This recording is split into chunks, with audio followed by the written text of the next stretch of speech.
Pike's pushed more and far enough ahead.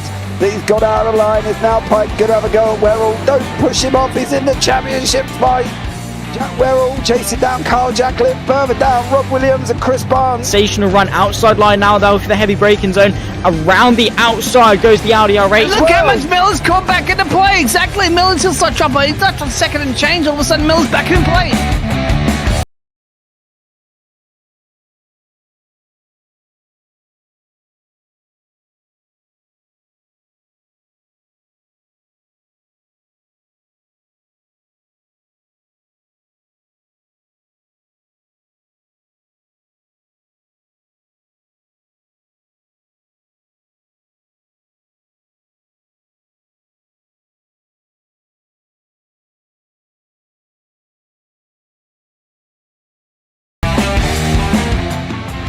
Moving on to the back end of Phil Jocelyn. So there's been a lot of movers and shakers in this first 2 laps here for race. Absolutely serious racing league. Everybody's a lot of fun. Yeah, It's all about the entertainment, so I hope everybody is enjoying themselves out there in the chat. We know that Ron is been enjoying himself watching the Burger King machines off into the grass a little bit there as they're really bunching up now.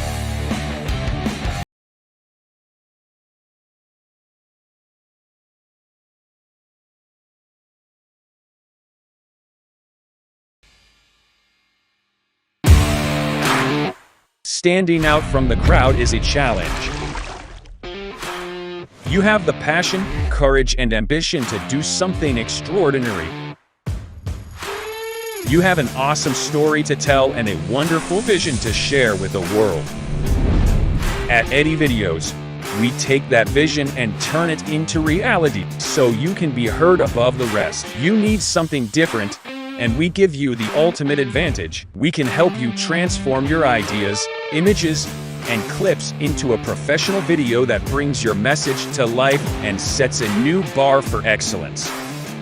Visuals, voiceovers, editing, animations, whatever you need, we've got it all.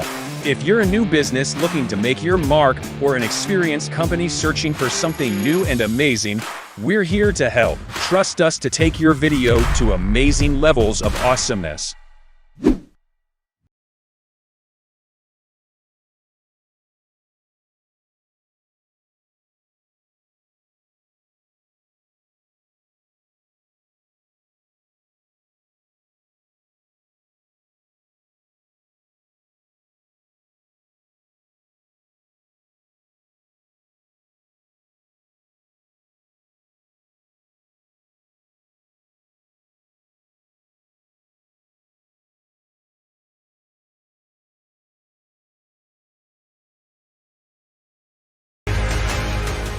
Does he have it? Medeiros is going to get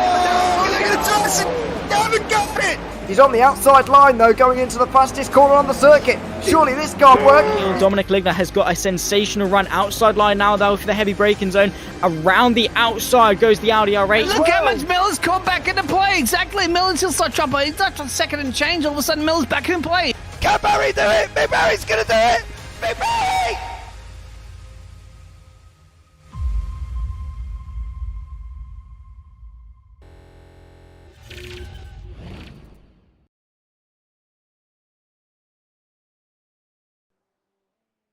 Good afternoon and welcome to the Radical Sim Racing season finals, along with myself, James Parfitt and Adam Hedgecock, who will be here in the booth with me, bringing you all the action here this evening. Hope you are well. Hope you're having a fabulous Sunday. Apologies that we are late coming in. Unfortunately, we had a little bit of sound technical problems before we start, but we have entered into the world of Quali. 4 minutes and 55 seconds remaining here for what will be an absolute epic evening of racing. We've got 2 races lined up for you here as well. We go into the 8-minute 4 lone laps of Quali, then we do a 20-minute heat race, then we have an 8-minute warm-up as a break, and then we'll go into the 60-minute feature race with a pit stop. Now, there is no scores, there is no times. It is a straight sprint to the end for everyone. Whoever wins the Pro and AMs will be the overall season champions. Pros are in yellow, AMs are in blue, And I can tell you now, at Mosport itself, with literally 21 drivers on the track, it's going to be an absolutely epic evening of racing. Let's bring Adam Hedgecock, who is joining me, into the booth for this one. Adam, welcome in, dear sir. Hey James, hey everybody. How are you? Really excited, like outrageously excited. It's my first time in a finals like this to watch it, so I'm eager to get going and see what these quality drivers can do. Yeah, well, it's definitely going to be an exciting one. As we know, Mosport brings the action here this evening. And to be honest, Mosport's a funky circuit. Now, I love Mosport. It's fast, it's flowing. Get it right, get it wrong in turn two, and you are going to be in a whole heap of trouble because you are going to be onto the grass. Now, obviously, in real life, the exit out of turn two, they have basically now tarmacked. So at the end of the day, it's going to be an interesting one for these drivers because we've still got grass here in iRacing as well. And when you hit the grass, as we know, it's like ice. It is. I've fallen victim to that many times. You say it's fast and flowing. You're absolutely right, but it's deceptively technical as well. As we see Ming going through the last almost chicane, you have to be so precise. And as you say, turn two, get it wrong down there, and you're going off into the barrier. You might as well buy yourself an ice cream from the ice cream van down there. And the slow hairpin, the double apex hairpin as well. All about the exit there. Get that wrong and you'll be in deep trouble with cars trying to pass you going into the fast sweepers at the end. Yeah, definitely. You've got the double right-hander at Moss, of course, as well, which is an uphill braking zone. So that's going to be an interesting one to see how these drivers manage that, of course. But we've got the likes of Kiki Ming, Jürgen Frank, Tim Bertie, Rudolph Nagel, John McCutcheon in the pros with Luke Maxwell, Philip Wyatt, of course, from the American Series, Richard Hearn in the AMS, he's from the American Series as well. Now, obviously, it's been a very interesting season. Adam has had the pleasure of doing the Europeans. I've had the pleasure of doing the Americas, and this is how the current standings stand. In the pros in Europe, it was Jürgen Frank taking the win there. Barber in second, Bertie third, Ming fourth, Nagel fifth, Maxwell, McCutcheon were sixth and seventh, Larson in eighth, and Mike Buson in ninth. In the AMS, it was Bjorklund, Haig, Gonzaga, De Graaf, Walters, Robertson, Rolliston, Mellis, and Truby. Now, in the Americas, it was Sanchez, Harmon, Vizcarra, Benavides, Wyatt, and Blanco. And in the AMS, it was Hearn, Jacqueline, Inop, Benawalid, Krasic, Klausing, O'Hearn, Siegel in the AMS. Now, we are expecting a lot of these to be joining us here on track this afternoon or this evening, depending on where you are in the world. And it's going to be interesting because these are all very fast drivers in their own rights, Adam, and at the end of the day, you know, for them to be fighting it out like this is going to be epic because they are all going to be scrapping for that place. It is a straight shootout. No points for the sprint, no points for the, you know, the feature. Is just straight through, job done. It is. No team play, I would imagine, given that, as you say, it's that straight shootout. In the Europeans, we saw regularly Jürgen Frank, Tim Bertie, Rudolf Nagel, all SimRC drivers getting really close together, helping each other out, in some cases kind of manufacturing wins for them. But will that same thing apply tonight? Surely not. I mean, if we're in a team together, would you let me win? Or, you know, I wouldn't let you win. No. Well, I'm not going to let you win. I want bragging rights over you, sir. I want to be able to turn around and say, I beat you. There is no way I would let you win. But unfortunately, you know, I'm not saying any of these drivers are going to let anybody win, right? Because at the end of the day, I wouldn't let you win, and I'm pretty sure you would not let me win, right?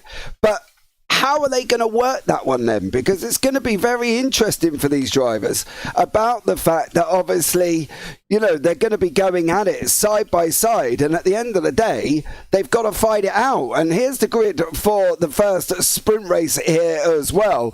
And as you can see, Jürgen Frank is on pole with Kiki Ming in second, John McCutcheon third, Mike Buson fourth, Tim Bertie in fifth, Rudolf Nagel in sixth, Richard Hearn seventh, Luke Maxwell eighth, Philip Wyatt ninth, Rafael Blanco 10th, John Benawalid 11th, and Rafael Benavides down in 12th. Then we've got Andrew Sinnop, Craig Craig Gregory, Gordon Haig, Joel Jacklin, Guy Robertson, Mike Clausen, Stefan Mellis, Cedric Ahern and Chris Davis. So we're going to be very, very spoiled here and see how these drivers get on with being able to manage this race. 20 minutes for the first time here this evening. We're just waiting for McHutchinson and Buson to get onto the grid, and then we're going to be up and running here, Adam. John McHutchison has joined in. What about Mike Buson? He's got all of about 40 seconds before he has to get on to the line. So let's see what happens.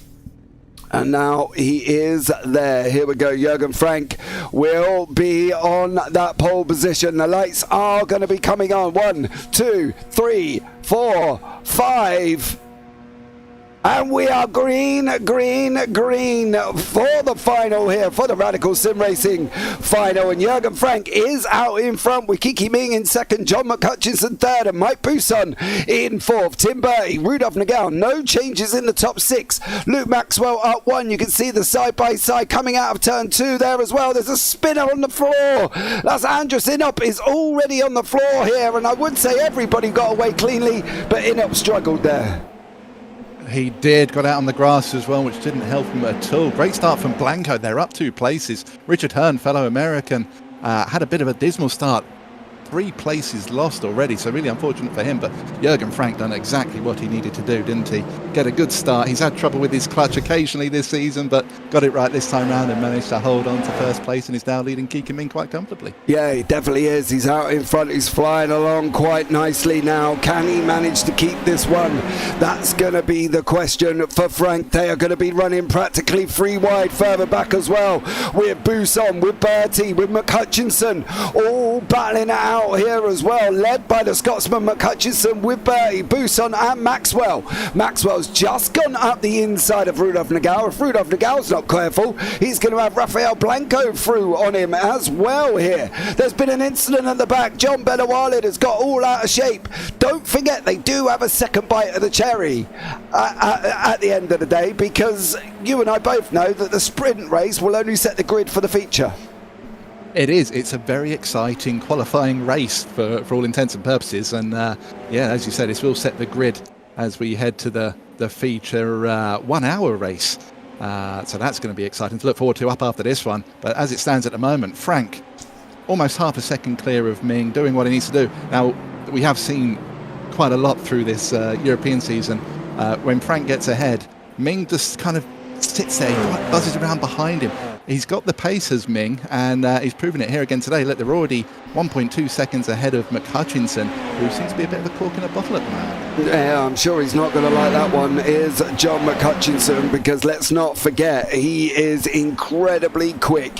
He's incredibly quick in most of the series that I've seen him in. He's just joined in with the JPB Clios as well. This is going to be interesting to see how he gets on here as well for the Scotsman, with Tim Bertie behind him. He needs Mike Buson for help though, doesn't he? They could do with helping each other in this first race and then maybe going full bore for it in the second. No, agreed, absolutely. Team play in this race absolutely makes sense. Help each other get as far forward as possible, and then you stand a better chance in the feature race afterwards. Down in the AMS, I've just noticed, by the way, that Hearn has lost the lead there. Now he's a loss of 5 places now for Richard Hearn. He will not be happy with that. And we've got Craig Gregory, a man who seemingly slit his toe open earlier today in the garden. Not affecting him too badly. He's now leading the AMS. It definitely is. Craig Gregory out in front, Richard Hearn tucked up right behind him. Further down from that as well, Joel Jacklin having a good old scrap here as well. Guy Robertson and Mike Clausen. Chris McDavis is in second place. Andrus Inup is into the pits, and this is what the problem was for Inup right at the beginning here as well, and that's the outside of turn 2, and unfortunately for Inup, he was just a passenger at that point. There is nothing he could do about that one, but Jürgen Frank out in front is flying along with Kiki Ming tucked up right behind him here as well. How is this going to work out for the likes of Luke Maxwell? He's trying to come through the field as well here, Adam, and it's going to be tough with this quality of drivers. It is. We've seen through the season, Maxwell, he's capable of a lap He really is. Well, let's be fair to all the drivers here. They're all capable of amazing lap times, and having watched over the course of the season, they're all very talented. But Maxwell, absolutely, if he gets a bit of a clear run, a little bit of luck on his side, he could be right up there. And he's not letting Buson have a moment's rest, is he? Right up behind him. I haven't seen the gap bigger than 3/10, although I say that and it's now half a second. Well done, Adam. Yeah, definitely. So let's see how this all materializes. Don't forget, this will set the grid for the 60-minute feature. I did say it, and you did hear me. It was 60 minutes with a pit stop. Rafael Blanco is tucked up right behind Rudolf Nagao. Is he going to be able to get through here as well? As they come around the second to last corner, round the right-hander they go, and Blanco's tucked up right behind him there as well. Craig Gregory still got Richard Hearn, and then Gordon Hagues a further 2.3 seconds back, with Mike Clausen further back from that one to Joel Jacklin. Jürgen Frank out in front of Kiki Ming. You mentioned that generally you've just seen him sit there and not really pressure. Do you know, the thing is, for me, right, I think this is the problem. Would you pressurize somebody if you're sat in second and you know you've got a 60-minute race coming up? I'm not entirely sure that I would be worried about it if I was sat in second place. I wouldn't be worried about it either, to be honest, in this scenario. And we've seen it. There's been a couple of times this season where this exact scenario has played out, and Frank has shown that he's pretty much inflappable.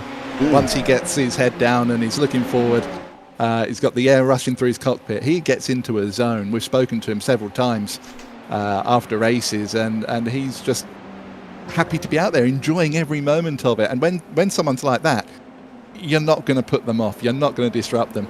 And yeah, Ming, he will do what he can. He will keep Frank on his toes. He'll keep Frank honest. As we can see, their lap times there, literally hundreds of a seconds different. But absolutely, Ming will be there. He'll put the pressure on, but we won't see too much of a response from Frank, I wouldn't have thought. Craig Gregory has got Richard Hearn. He's got this man tucked up right behind him here.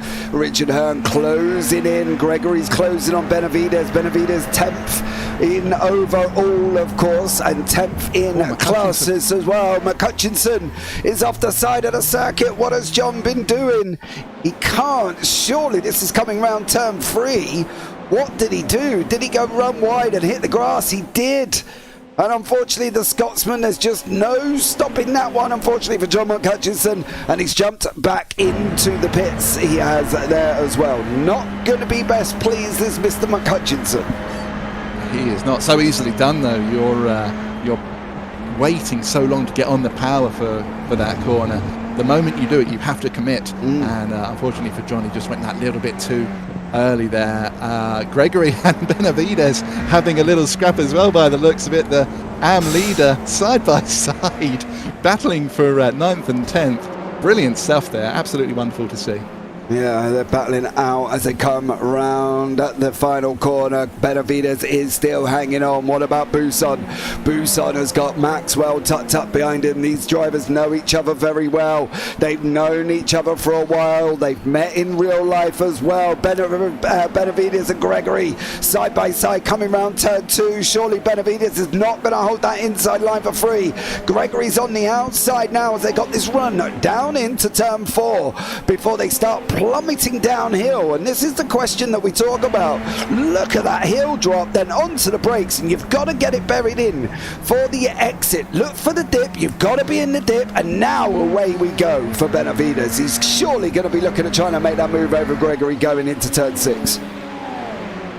You would hope so, wouldn't you? He's tucked up in the toe. He's kind of, he just pulled out of it a little bit. I don't think he believed he could really get alongside, so he's just biding his time, maybe thinking get closer for the next lap.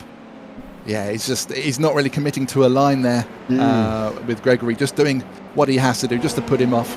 Not moving around in braking zones or anything like that, but kind of making his line a little bit unpredictable. Gregory leads for another lap round. But as you say, that as you plummet down the hill, going up to that double right-hander, it's very deceptive because you think, I'm braking uphill, that'll be lovely, I can brake nice and late. Oh boy, you can't. As soon as you touch the grass on the outside, that's it, game over. Yeah, and we've seen it the other day as well with people going on the uphill. As you go uphill, you turn in, you're kind of overspeeding yourself. You hit the brakes, and next thing you know, your back end's spinning like a ballerina in a ballet. I can tell you that much. Rafael Blanco has taken a trip off the side of the grass here as well. He's same with John McHutchinson. Round turn 3 goes Blanco, and unfortunately for him, he's dropped all the way down into 19th.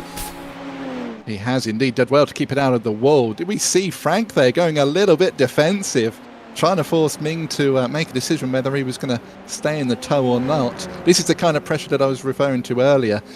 Ming he stays in your mirrors. He's like an angry hornet, just buzzing around the back of your car. You know that he's going to race fair. You know that he's going to race hard, but it's always in the back of your mind. You know, oh, he's right here. But as I said before, Frank is generally unflappable. We'll see if he can hold on to it for the rest of this race. Excuse the ice cream van in the background. Oh, that's all right. I'll have a 99, please, with a flake and some chocolate sauce. That would be amazing. Love one of them. I heard a rumour the other day that someone was down in London and ordered a 99, and it was £4.50. Yep.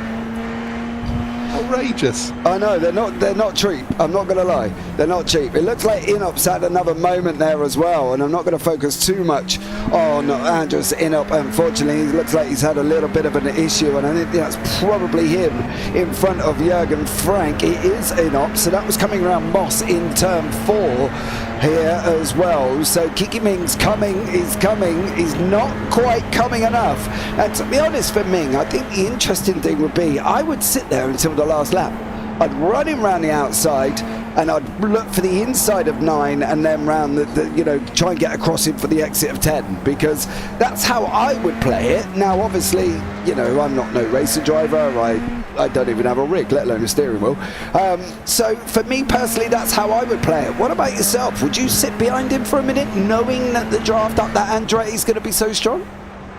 I'm very, very, very cautious with my racing. In fact, even when I race in leagues where incident points don't count for anything, I still try not get any incident points. So the way I'd do it, I would just, because this race is essentially a qualifier, you're going to be on the front row.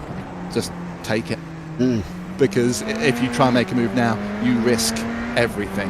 You're risking your starting position for the feature race, where the prizes are handed out. So yeah, in my opinion, just sit behind, just enjoy almost the chilled out driving. He's got 2.3 seconds back to Bertie, who has made his way up. Now Maxwell as well, up to P4. So the guys we were looking at earlier, now that McHutchinson fell away, Buson doesn't really have a defence there.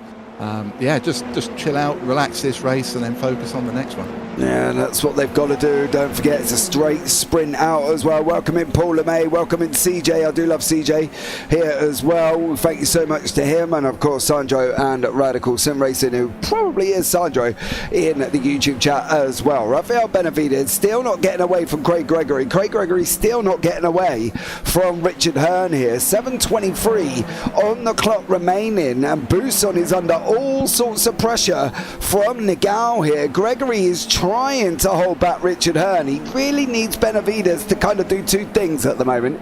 He either needs him to get on with it, because clearly Gregory looks like he's faster than Benavides. Last lap around 1:13.6 for Gregory. All right, Benavides was in the 1:12.9s, but he needs Benavides to either get on with this to pull him along, or in a polite way, move out the way, because at the moment he's got Richard Hearn tucked up as close as Richard Hearn could possibly get up to his gearbox here.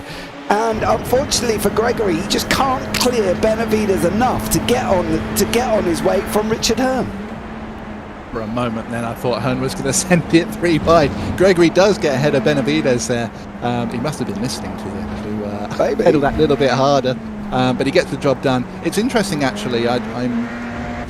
I'm used to the European pros and AMs. I don't know how that translates pace-wise to the Americas pros and AMs.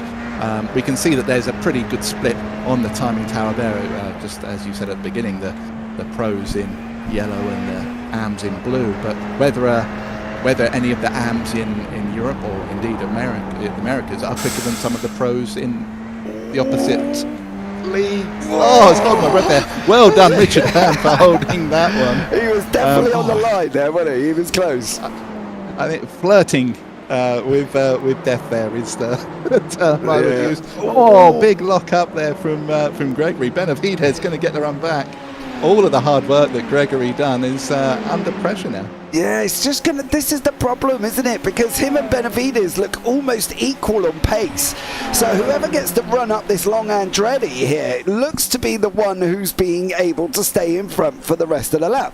Then they go back onto the Andretti. The next one takes it. Gregory, however, is going to try and take the inside for 9. He's going to leave himself open to Richard Hearn here, and Hearn has now got an opportunity to try and make this move if he can make it. But Gregory is trying to have a go at Benavidez down into turn 1. These guys are so equal on pace, they cannot clear each other at the moment. But Gregory and Rafael Benavidez, round 2 they go. They got a point shoot. Gregory's run a little bit wide. He's had to dab the brakes in the middle of the corner now as it coming up to turn 3. Benavidez looks like he's going to run him round the outside, thinks better of it, slots in behind him for that run down into turn 4.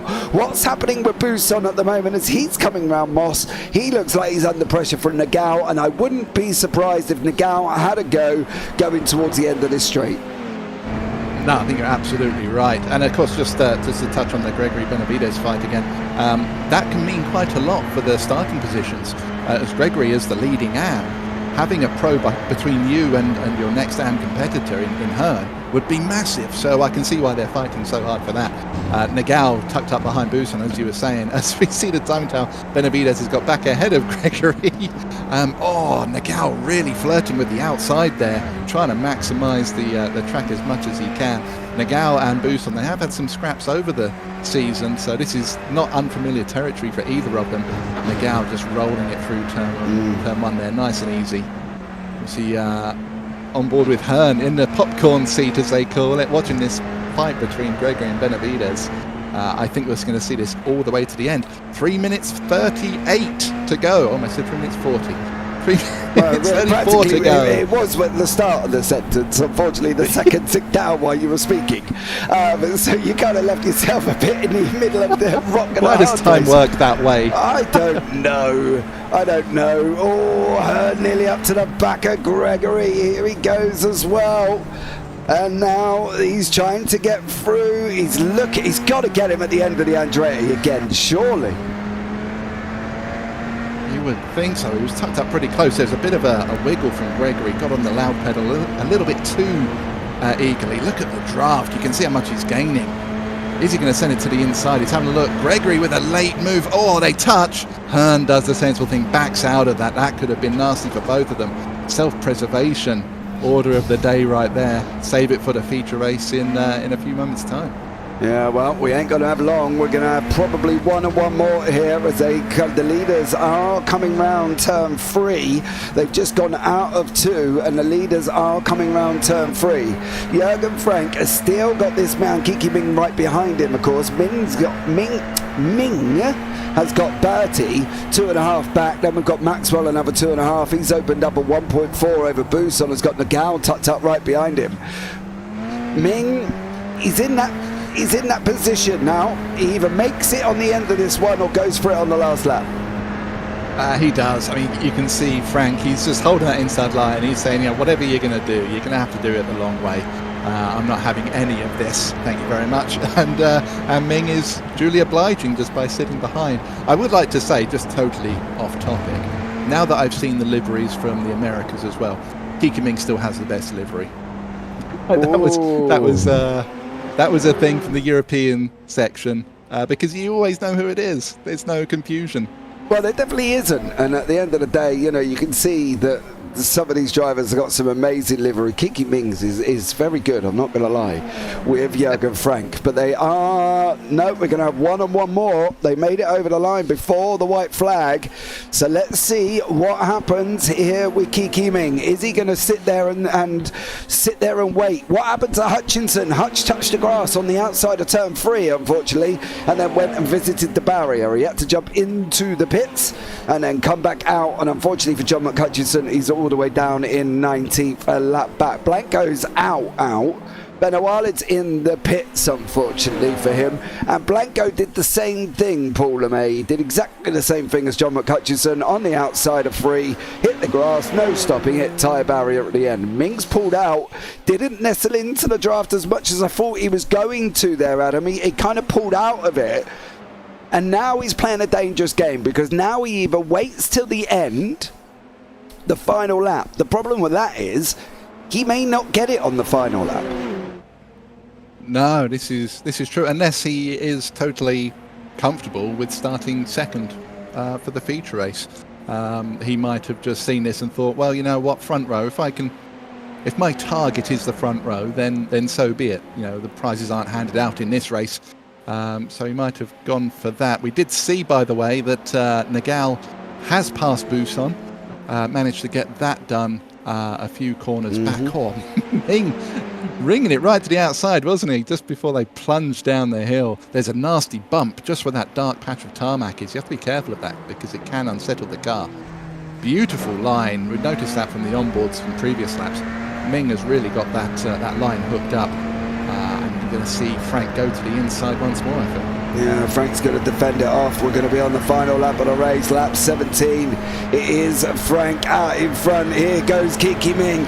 He's going to wait. He's waited. He's going to send it to the outside of 9. He's going to be late. He's going to be brave. Through they go down the left hand. Oh!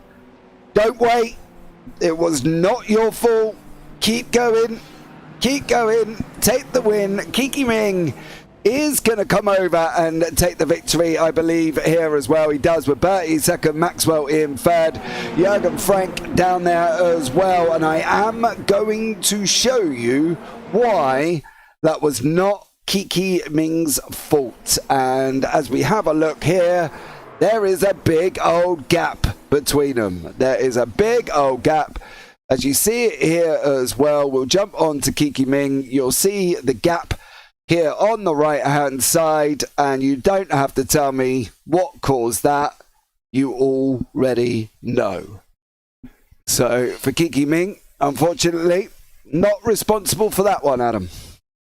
Yeah, 6 and 1, half a dozen of the other for me.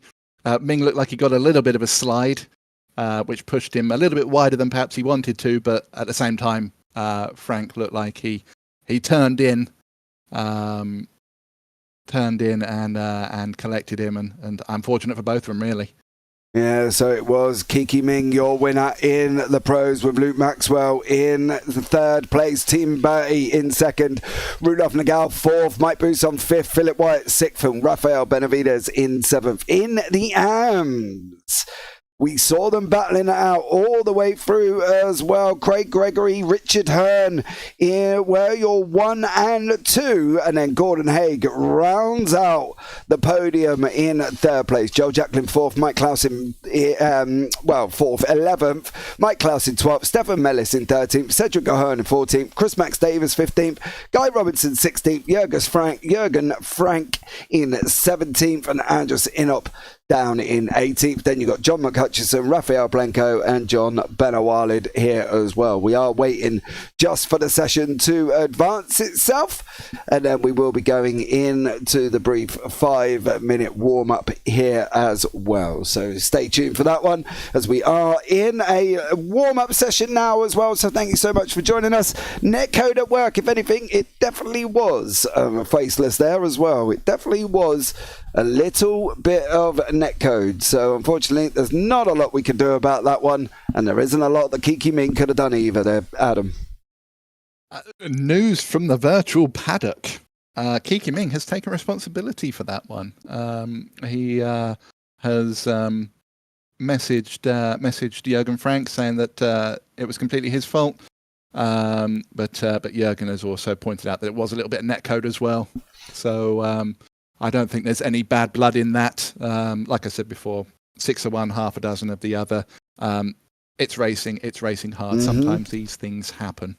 Yeah, they definitely do, and I think that's the thing, isn't it? When it's not your your fault. That clearly was not Kiki Ming's fault. It clearly was an issue with the situation. So, unfortunately for them guys, it's kind of like, what do you do? You know what I mean? Do you sit there and moan about it, or do you sit there and think, well, there's not a lot I can really do about that?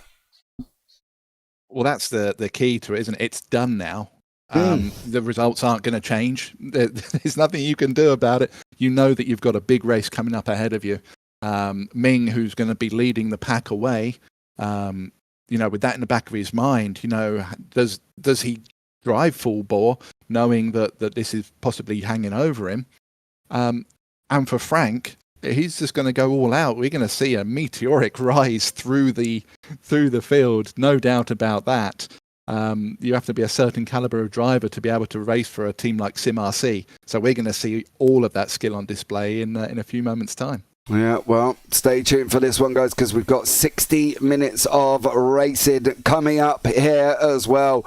They will have to pit. That's going to bring a different dimension to the racing. How are they going to cope with the fact they've got to make a pit stop? Are they going to be able to make it in a way where it is successful and not get caught up in any of the drama? They've got to go out here, Adam, and they've got to make this pit stop, and they've got to make it to the point of where they can find clear traffic if possible. Well, this is the jeopardy moment, isn't it? Because over the course of the season, they've not had to do this before. Not with high stakes like this, you have to get it right. You have to, if you've got a spotter in with you, which some of the drivers will have, are they going to be manually figuring out the fuel for them? I don't know how much fuel they're going to have to take. At that point, is it worth them taking tyres? These are unknowns given the length of this race. So, it's an exciting time. I would not want to be on someone's pit wall right now trying to figure all this out. I can tell you that for nothing. No, I to be honest with you, I wouldn't want to be on anybody's pit wall either. They've got to sit back and think, right, what have I got to do? How have I got to do this? And once more to work out, what the situation's going to be for them. Because if you look at it in the bigger picture, when it comes to pit stops, you've got two choices. You either make it right, or you make it completely wrong. And if you make it completely wrong, you are desperately going to be in trouble. And that's the problem, isn't it? You cannot afford to get into trouble here as well and go and make that major error. No, absolutely right. And you have to find that space. Like, if you're in the front pack and you're going to try and undercut someone, you have to pit confidently knowing that you're going to come out in free air to maximize the gain. Because if you get stuck, no disrespect to the AM drivers, but if one of the fast pro guys comes out and gets snarled up behind a battling group of AMs, that's their whole strategy blown completely out of the water. So you have to commit, but you have to do it cautiously. It's a really weird dynamic. It definitely is, and we've got some people out on track, some people not out on there as well. Philip Wyatt has jumped in. Holy moly, I need a lie down. Well, you're going to need a lie down, but you're going to need a lie down now because you've got 60 seconds there as well. Welcome in, Kettle Larson. Too bad I was 2 minutes too late to join the session, but best of luck there for everyone racing. So, unfortunately, there seems to be a few drivers that maybe did not look at the session times in iRacing to see when these sessions were going on. It looks like George Gonzaga has missed it. Kettle Larson has missed it. It looks like David Walters has missed it as well. I'm not quite sure. I'm sure it went out to everybody and told them when it was going live here. So, yeah, a bit confused, unfortunately for them guys. It's a real shame as well because having watched Larson and Bjorklund, another one of the European AM drivers, they're not here. Gonzaga, unbelievably quick. It's a real shame they're not here fighting because, don't get me wrong, we've just seen an absolute worldie of a race. But with those guys as well, even better. And that would go for any of the drivers that are missing. It's an absolute spectacle that we're watching, but it would be all the better if they were all here. Yeah, absolutely. I don't disagree with that one. I think at the end of the day, if everybody was here, it would have been epic, because we would have had at least another 4 or 5 drivers on the grid. We have got 41 seconds left of practice. Gordon Haig is here and John McHutchinson is here as well. It's a shame that it can't allow people to join in, but unfortunately the session would now be closed, so they're not going to be able to. So the likes of Kettle Larson, George Gonzaga, David Walters, Kim Andre Bjorklund have also missed this one. So yeah, it's a bit unfortunate for them guys. It is. Breaking news. Insert epic news sound. Apparently the refueling in this is a little bit off. You can fuel more than what the fixed setup allows you to at the start. So I wonder if there's going to be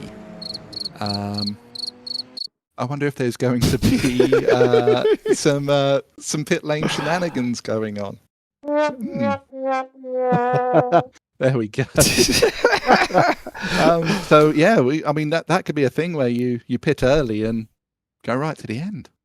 Kiki Ming is in first place, Tim Bertie in second, Luke Maxwell third, Rudolph Nagao in fourth, Mike Bousson fifth, Philip Wyatt in sixth, Rafael Benavides in seventh. Then in the AMs we've got Craig Gregory, Richard Hearn, Gordon Haig, Joe Jacklin and Mike Klausing. And then on from that you got Stefan Mellis, Cedric O'Hearn, Chris Max Davis, Guy Robinson, Jurgen Frank, Andrew Sinup. Then we've got John McHutchison, Rafael Branco and John Benawalid. It is a straight sprint to the end of the session.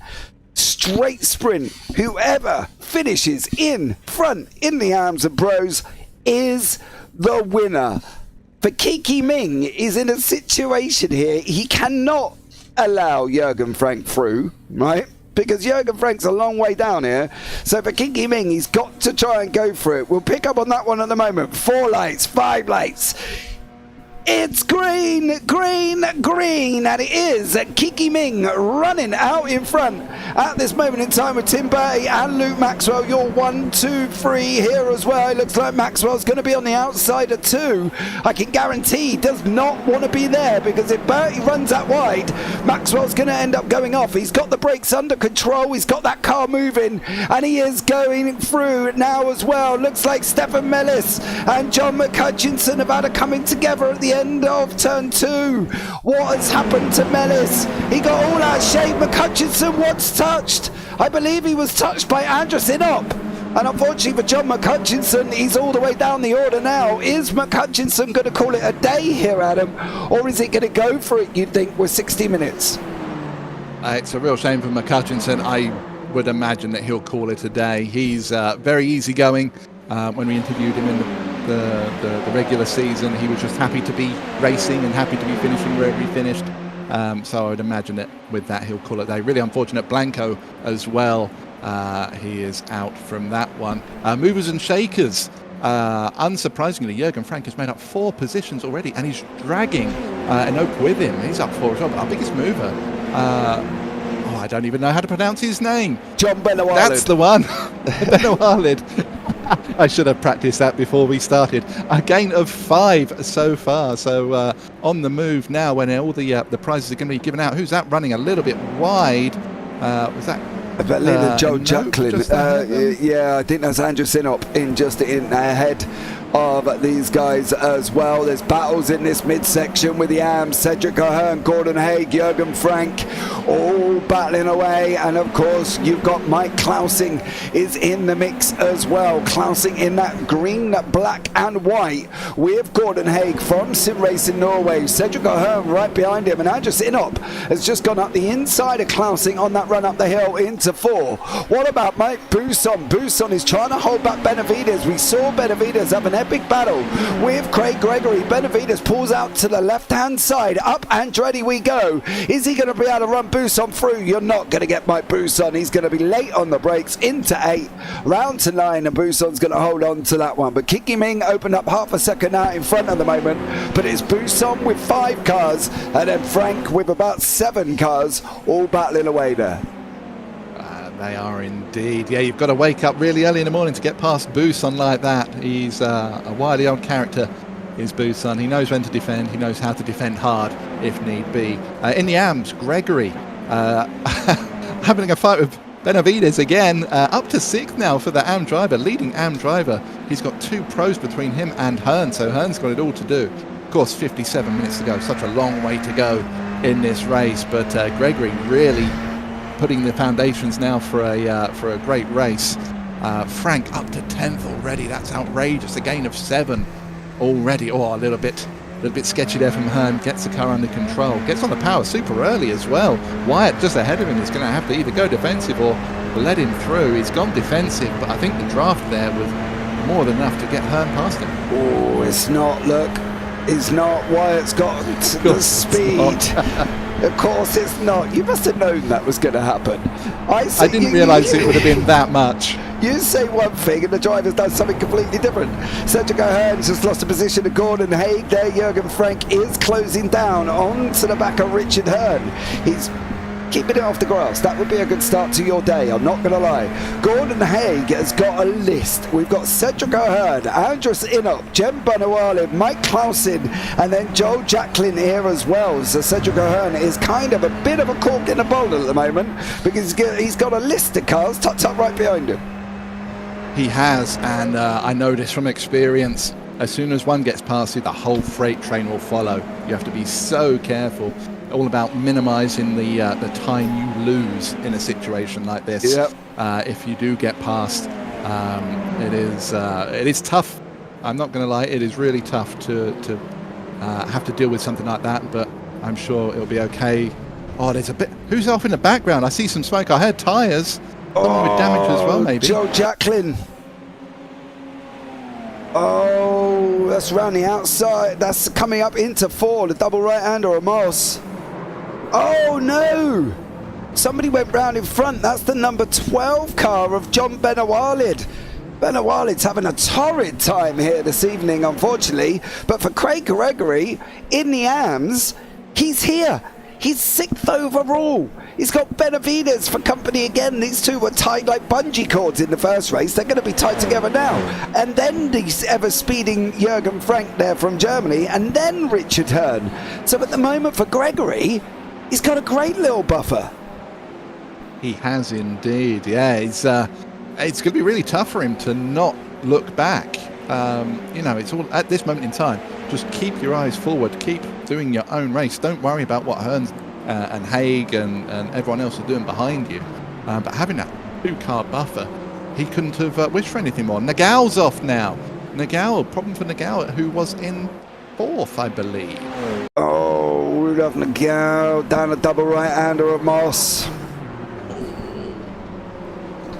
There he is. There he is. The thing is as well, right, that just shows you how tough that corner is.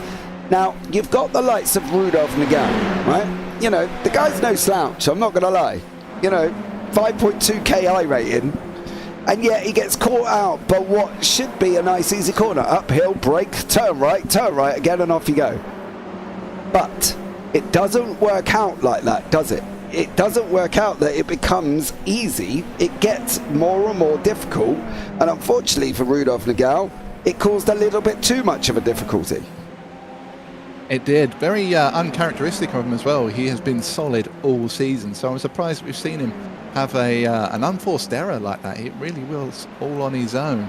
But I'm sure he will dispatch of the guys around him, an eye on Haig, Wyatt. He will get that past them, no doubt about that. That does mean, though, that our AM leader, Gregory, is in P5. Imagine that, top 5. Wow. I don't even want to think. He probably imagined that, to be honest, Craig Gregory. And he's got an opportunity to go into 4th overall. The 999 running around the outside. Here he goes. Is he going to try and get Buson into turn 8? Is he going to have the inside for 9? He is. Buson's going to leave him room. Is he going to come? Jürgen Frank is just... No! No! Frank! Oh, Frank! I've got to be honest, and I dread being honest here, that was never on. It was not on. You cannot come from that far back and expect a gap to appear for you. He's just gone and dived him. I don't even think Gregory would have thought he could have gone round there. And just for good health, he gets a tap from Hearn, and unfortunately for Jürgen Frank, that hard work, poof, gone like Harry Potter in the Goblet of Fire. Disappeared. I've never seen that movie or read the books. Oh, sorry. But I'm sure it's a great reference. It is, actually. Yeah, that was very optimistic from Frank. A little bit surprising as well. He'd made up so much ground already. I feel that was Rushed. erring on the side of desperation. He didn't need to make that move. No. And come off the worst because of it. But what that does mean, and here we go again, in the AMs, Gregory P5, Hearn P7, Haig P9. Outstanding from the AM drivers. I know, and that was just a rushed move. He rushed it. He still had 50 minutes for the German. 50 minutes, 5-0. He was up, 9 places, if not more? And that was in the first 10 minutes. He probably could have got the win. But instead, he rushed a move, and I don't know if that was the whole Pro and Am entitlement. He's an Am, let me through. There was no way in hell that Gregory would have thought he was coming up behind him. You know what I mean? That's walking up, that's like where I live, walking up an alley and expect not to see a leprechaun. You know, you wouldn't expect to see one until one taps you on the shoulder. And Jürgen Frank had that thing. Gregory was not, Adam, never in a month of Sundays or a blue moon or whatever was he ever going to expect Jürgen Frank to dive up the inside of turn 10 there. No, agreed. And I massively respect Frank, and you know, I've had the joy of watching him race this season. I've seen him in other series as well. He's a fantastic driver, a brilliant person. He's a genuinely nice guy. I think he'll be disappointed with himself with that one. I think he'll feel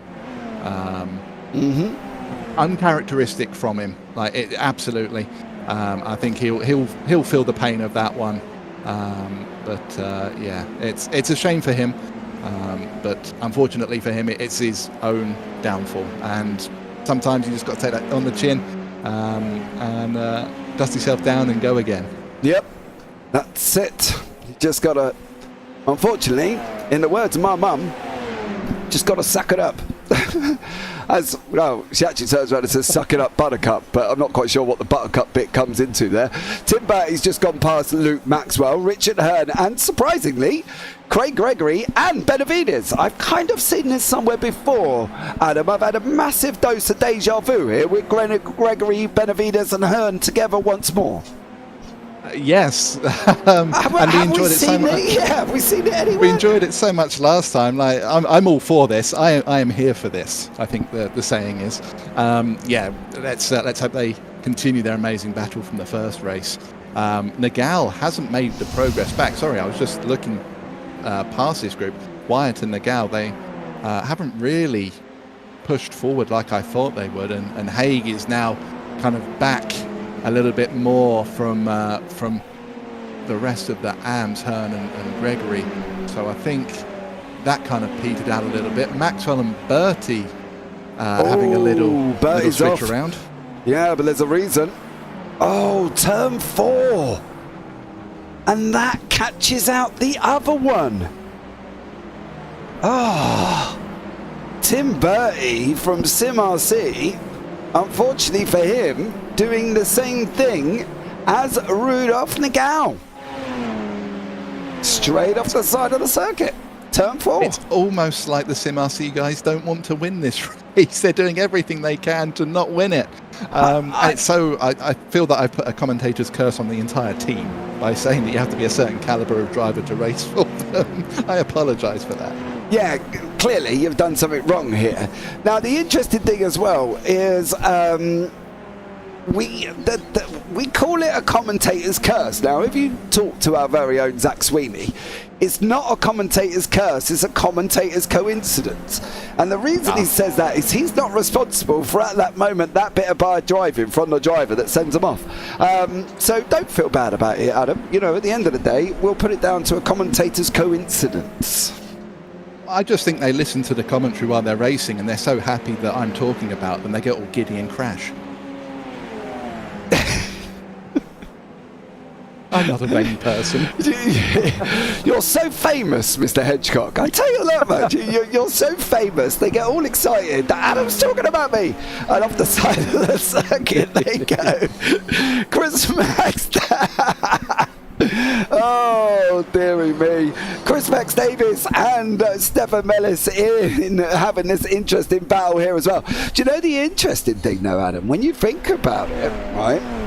Everybody's spoiled today. Why would they be spoiled by having both of us in the booth today? You ever think? Because between us, we're probably older than the entire grid put together? Nope. I'll have to think about that one. Leave that with me. All right, we'll give you a think. Why would me and you be here, and why are they so privileged in the booth? Answers on a postcard or in YouTube chat if you could work out why me and Adam being in the booth here privileges the drivers. Tim Bertie here in 4th place. He's running up behind the back of Buson. Bertie from that SimRC team. Buson from Team Radline. Here he goes up the inside as Bertie. Buson's left that door wide open.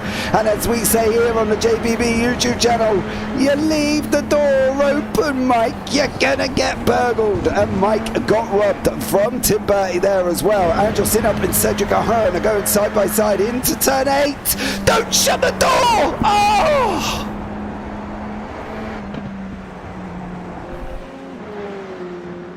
Oh, he held it, but I can guarantee there was contact. And I can guarantee Ahern Tokyo drifted that round the corner, and he did. And all because of one thing, Adam, because he come over and shut the door. You cannot shut the door on somebody when they're on the inside. Look, he squeezed him. You can't do it. Agreed. You can't do it. You can't be doing that. Oh. There's a couple of unwritten rules in sim racing. If someone's on your inside, you shouldn't turn in on them. You can't turn in on them. Rafael Benavides couldn't turn anywhere there by the looks of it. Had a real issue at turn 2, down to pick up an ice cream from the ice cream van that's down there. Oh, 99 with a flake of chocolate sauce, please, sir. Yeah. And the other rule, of course, is that if there's a car on your outside, you shouldn't run them off the road. In outdoor motorsport, of course, if you've got the racing line, you are within your right to take that racing line, and the car on the outside has to back out of it. It's up to them to back out of it. In sim racing, the rules are slightly different with that. So yeah, rule number 1 broken there. Good to see them both carrying on though. Just on a side note, Richard Hearn was the first of our pitters. He pitted a couple of laps ago. I thought I heard the old klaxon going. Sure enough, Richard Hearn took a trip down pit lane, and that was the first legitimate pit of this race. So more to come soon. I still can't figure out why they're privileged. Is it because we're both so bad at driving that we make all of these drivers look good? Nope.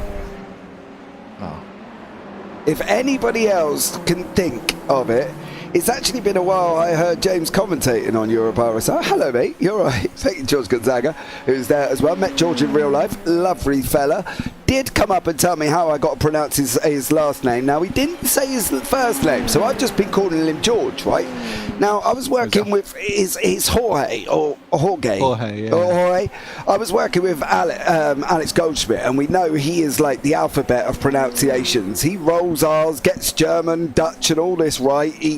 He's proper on it. Unlike myself and Adam, who, as you can tell, we get it wrong. And he was here the other day, and he was reading them out like it was nothing. And I've been struggling with some of these names for about 3 seasons, and he was just coming in going, yes, it's this and that and that. And I'm there going, get out the booth, Alex. You know what I mean? Because it's such a difficult thing for us British people, And I remember the first time I did a series, we had names like Potapenko and Tumakans, and I'm sitting there going, yes, trying to read a grid of 60 cars and getting all these names right. Well, I managed to, let's just say I muffled through, and unfortunately the other day the person was called Oreo, but he did send me the sound pronunciation of how to actually say his name, so that's always good. With Rudolph Nagao and Philip Wyatt, I've got a funny feeling here for Wyatt. He could be down a position here, and maybe Nagao will be jumping. My first tongue twister was a lovely gentleman, really nice guy, called Make Visa Copsica. I'm sorry, say that again. Make Visa Copsica. As we see Nagao, just holding off Wyatt there. Yeah, he's just cleared him. He's just gone past him up that straight.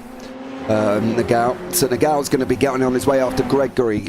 But Gregory is about 2.4 up the road. Of course, first man in the pits, Richard Hearn in 16th place, and he's chasing down Stefan Mellis. So let's go. And I think, go on, Herney, up the inside he goes. Mellis leaves that door wide open, and Hearn comes in, says, thank you very much. I'll take that as well. But it always seems to be a thing with British commentators. We can never seem to get normally some of the really confusing names correct, and then we speak to others who can't get English names correct, but yet can get the difficult ones. It's a weird world we live in with pronunciations and English in general, to be honest. I mean, I can barely speak English, let alone all these wonderful exotic European and America's names that we have to say. But yeah, I mean, I've proven that not so long ago by not being able to pronounce a name. So yeah, we do struggle. We do struggle. Yeah, come on. They're chucking us in a grid with 25 drivers, or as I found out, for when I first did the IGP, it was like 60 drivers on the grid.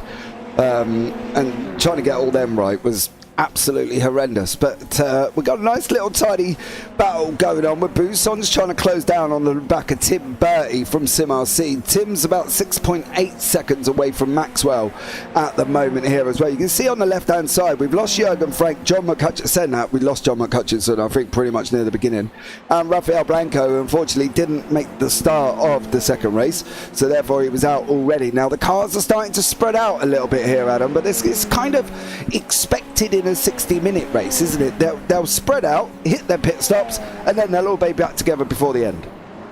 Absolutely, and being such a long race, let's not forget that lapped traffic will become a thing. I know we try to deny that's going to happen, but we don't like to see the slower drivers getting overtaken by the leaders, but it will happen. We saw from the track map there, not massively behind, as Ming crosses the line now, and Robertson is just going into turn 3. So not that far up the road, really. Just touching on McHutchinson and Frank can confirm they both have left the paddock and are on their ways home. John McHutchison with a long drive back to Scotland, or a long flight, depending on where you look at it and what he's going to be doing, of course. It's always a difficult one. I do find sometimes when you've been practicing and practicing and practicing, and then all of a sudden it all goes a little bit Pete Tong for you, you do somehow just decide enough's enough, don't you? And I think that's the thing.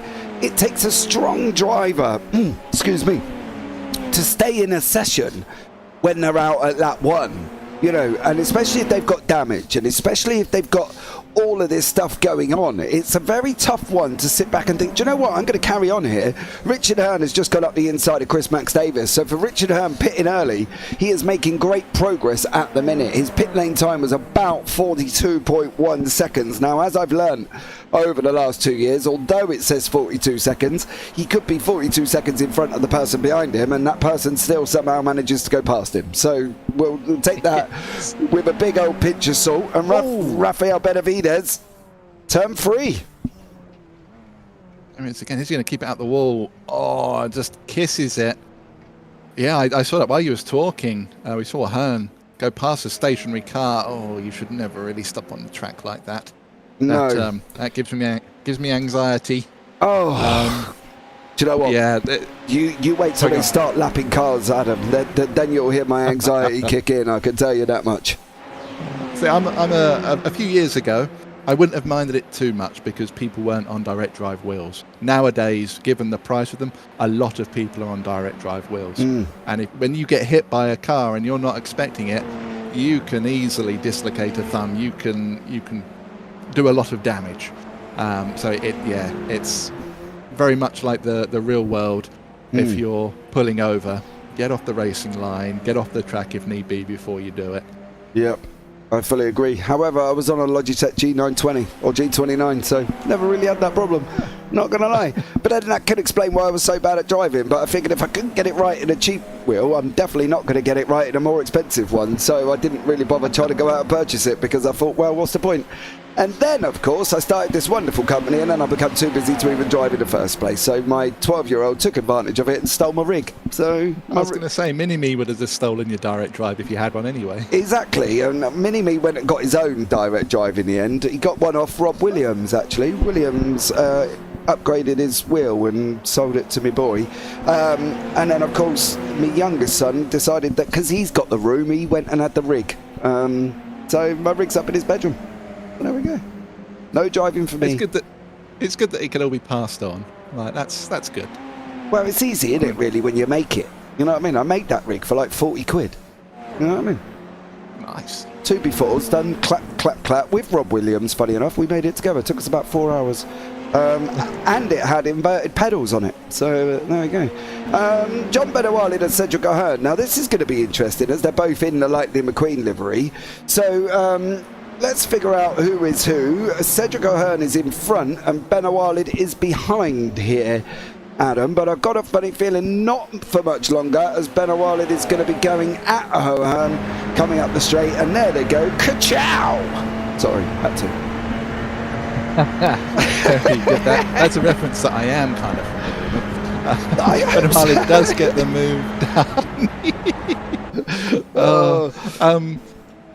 You know, the restraint I had to show when you said, "Oh, my mum says suck it up." I was very tempted to say that's a reference I do know, like insinuating that I know your mother, but I refrained from that one. Walid gets the move done then, and he's off up the road. I'm just going to keep talking until James forgets about what I just said.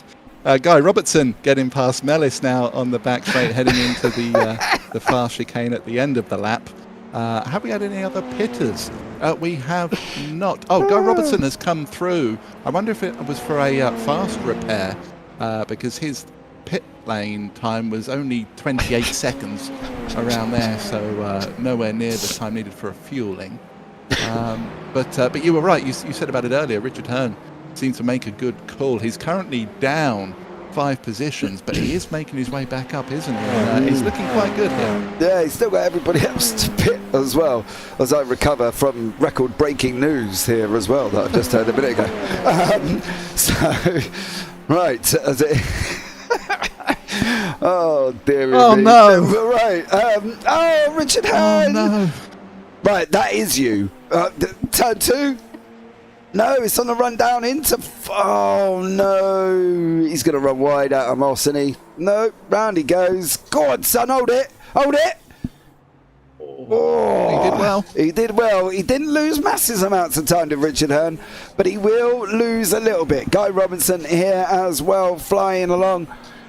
when it comes as well in 33 minutes remaining there as well. Sorry, I just had somebody walk in my broadcast room and I was a bit confused what was going on.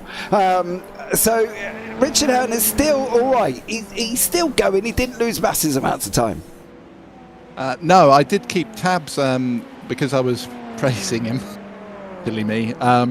He was 11 seconds behind Jacqueline at that moment, so he's lost about 5 seconds ish with that. But given how bad it could have been if he had found the barrier or gone wide, then I think he'll take that.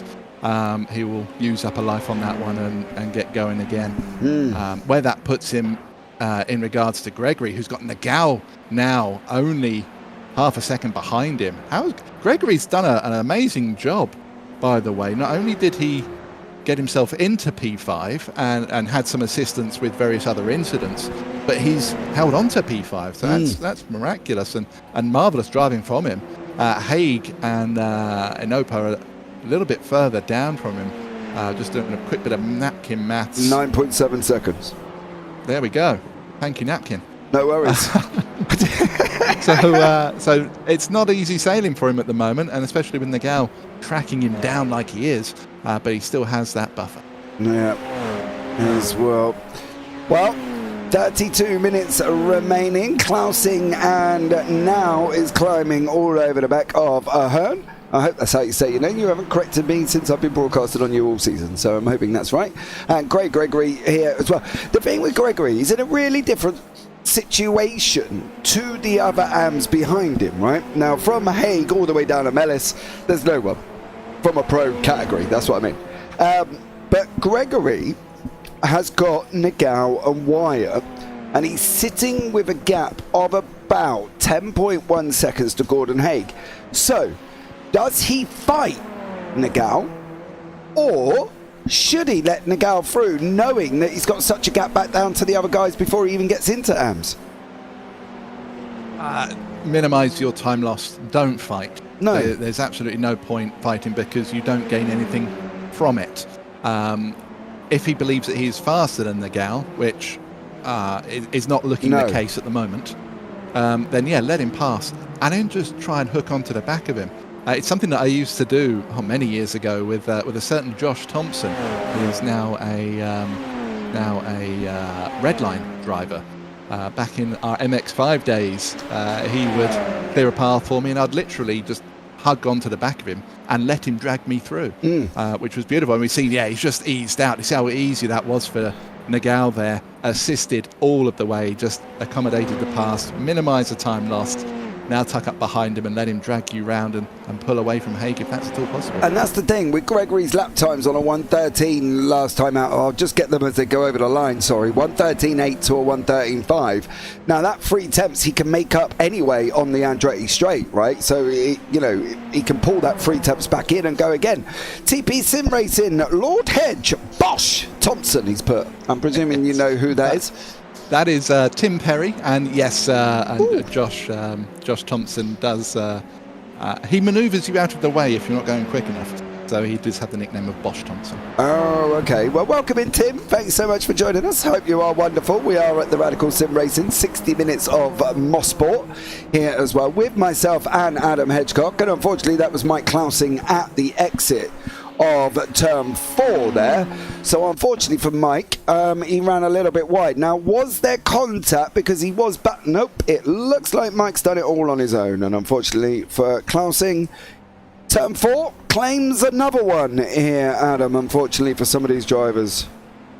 He does indeed. Kika Ming is in the pits. The leader is on pit lane now, which means Maxwell has inherited the lead. Bertie has also gone through.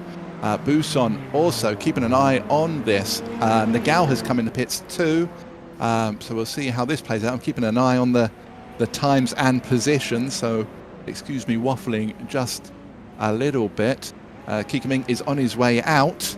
Where does that put him, and how much of a gap does he have? Well, he's going to come out behind Gordon Haig, Philip Wyatt, and his gap to Maxwell's about 27.5 seconds. So in an ideal scenario for Maxwell, he's got to decide now whether or not he's going to go in now and try and cover him off, or go and see if he can improve on lap times. Now 1:12.66 for Maxwell. Obviously Ming, we can't really say what Ming did. However, this man has now gone ahead of Craig Gregory. He's gone ahead of Ben O'Walid. He's gone ahead of Vinop, and he's gone ahead of Chris Max Davis. So if Richard Hearn is fueled to the end here, he could well be in a great position because of the fact that he stopped on lap 10. He could well be. I am looking at their box times, and we'll have to wait and see, folks. I'm not going to give any spoilers. We'll have to wait and see. But he has put himself in a great position coming in for that early pit stop. Oh, a little bit scruffy there through the double right-hander. No harm, no foul. Carries on. But Bertie and Maxwell in the pits. Oh, everyone's it's a pit party. Everyone's in the pits, and Ming, yeah, out in front, not a problem. Jacqueline's in. Oh, he's a long way out in front as well. Wow. Yeah, where's Richard Hearn? Because he needs to get in front of Jacqueline and also Gordon Haig. Jacqueline's still stationary. Haig is still stationary as well. Can Richard Hearn jump Joel Jacqueline? Here he is on the right-hand side. Richard Hearn, he's done it. He's jumped them all. And, for good health, he jumped Mike Bousson. Richard Hearn on lap 10. I'm not going to lie. I don't think he's got enough to get to the end. I think I've just got all excited for no reason. Because I've got a funny feeling he's going to lose it again. Oh. It'll be fun finding out together, won't it? He's put himself in a position. He's obviously thought of a strategy, and I mean, he did lose a little bit of time earlier, didn't he, with a semi-spin on his own? But he's given himself this opportunity to try and manufacture something. So we'll see how it plays out. But either it's going to be a stroke of genius, or it's going to be I gave it my all and didn't quite make it kind of scenario. Bousson, what has happened to Bousson? Why is he all the way down? Has Bousson taken tyres? Maybe a 1:40 pit lane time. That is. I don't even know if he's in the session. He's not even in the session. Where is he? He's gone. He has gone. You are correct. I have just seen the notification that he is. He has left the garage. Wow. He's off into the Shadow Realm. Into the Upside Down for the Stranger Thing from Somerset. Definitely a reference I know. I am a big Stranger Things fan. Oh, I love that programme. Do you know, I binged on it. Somebody said, have you watched Stranger Things, James? I said, no. They were like, where do you live? Under a rock? I was like, pretty much. They were like, you should watch it. I watched all 1 to 4 with the wife.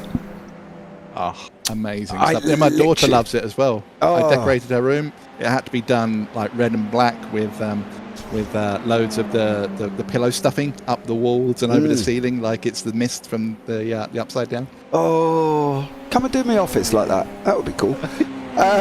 Joel Jacqueline and Cedric O'Hearn have come together after pit stops. Joel is in, of course, for 5th in class at the moment, trying to get that 4th place. I believe he should get the 4th place here as well. If Cedric leaves that door wide open, right, Jacqueline's just going to say thank you very much. Now bully him out of it because he gave you the room, and now Jacqueline's going to try and run him out around the outside of 8. Is he going to be able to make this? Expect to see the Lightning McQueen Kachow on the inside. Jacqueline's managing to hold on here. There is no Kachow there, unfortunately, as well, and it's Kachuk for Cedric O'Hearn as he doesn't manage to hold on. Did you like that? Doesn't manage to, thank you. He doesn't he doesn't hold on to full place. Ria, welcome in. Good morning. I missed you. I was wondering where you are. Where's Phil across the pond? Have we seen him this morning as well, this evening? I don't even know what the time is. What is the time? 6:30. Where's Phil across the pond when you need him? Welcome in there, Ria, as well. But Luke Maxwell having a nice little battle with Tim Bertie here as well. And as you can hear, it's myself, James Parfitt, and Adam Hedgecock. He still hasn't answered the question. Why? I still don't know the answer. Are these drivers privileged with having me and Adam in the booth together? Why are they... Oh, Bertie nearly gets that wrong. Why are they privileged? Can anybody in YouTube figure out why these guys are privileged to have me and Adam Hedgecock in the booth together? Is it because I'm a GT4 team champion and got a trophy to prove it? No, because I haven't got That was one. a great trophy, by the way. It was a great trophy, yeah. I got to thank Paul Godden there as well, obviously, from Sim Stickers as well. So thank you so much to him for doing all the trophies. I've lost where I was going. Adam, speak. I can't remember where I was going. Well, while you're figuring that out, I do want to point out a big change, actually. Craig Gregory has dropped down in regards to the AMs.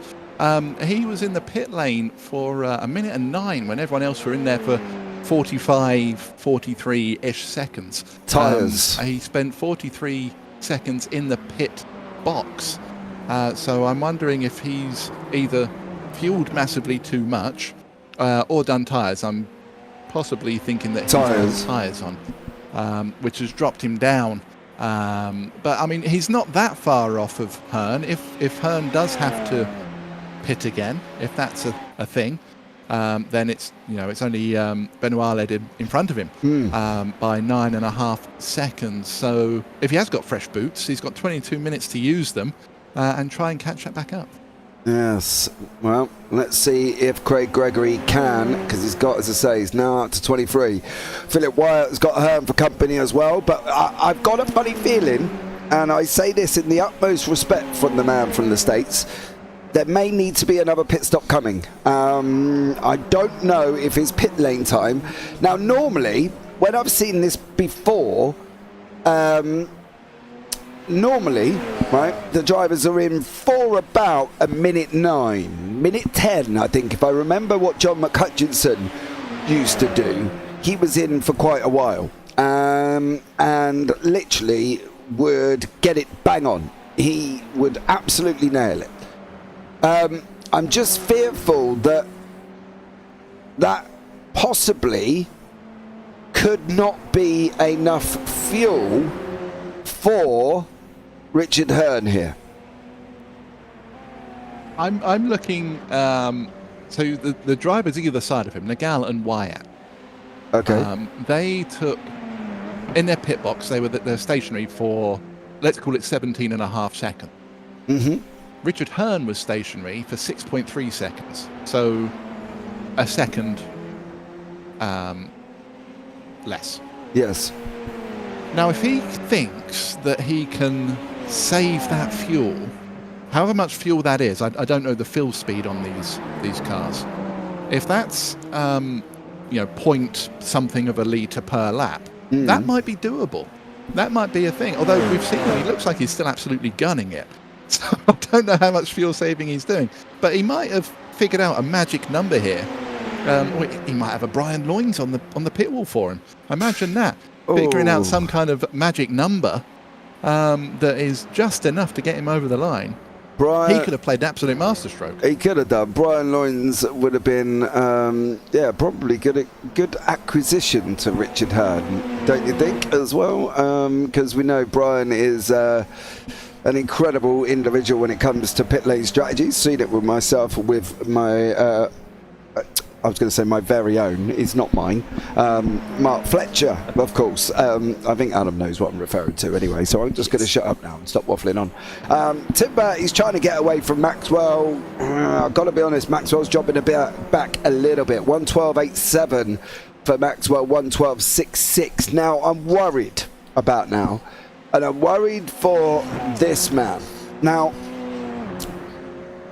he obviously had that contact with Frank, right, in that first race. Now, me personally, there was a big old gap there of about 1.5 feet before the contact even was made. Now, is Ming gonna think that, yes, it does look like he's gonna win, he's out in front by 15 seconds, so unless some pending manic drama, Kiki Ming should take this. Now, is he going to think that he didn't deserve it because he didn't have Frank up beside him? Or is he going to sit back and come into the booth and be like, yeah, I won, buddy? Or is he going to be a bit more, how can I put it? Is he going to have a bit more humility? I will think, given the fact that he, as soon as that race finished, messaged to say, hey, that was my fault, I think we're going to see a very humble Kiki-Ming. I really do. Don't get me wrong, he'll be excited that he's won. You know, who wouldn't? We're in the world finals for the Radical Sim Racing series. So, yeah, you're going to be excited, but I feel he will be humbled. Now, we do know that there was netcode.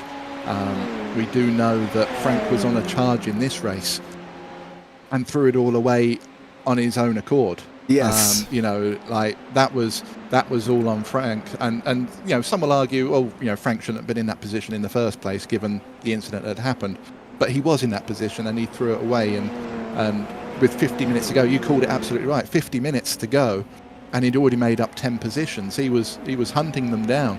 The chase was well and truly on. So I don't think Ming will be too disappointed with that. You know, I don't think he'll feel bad personally for that.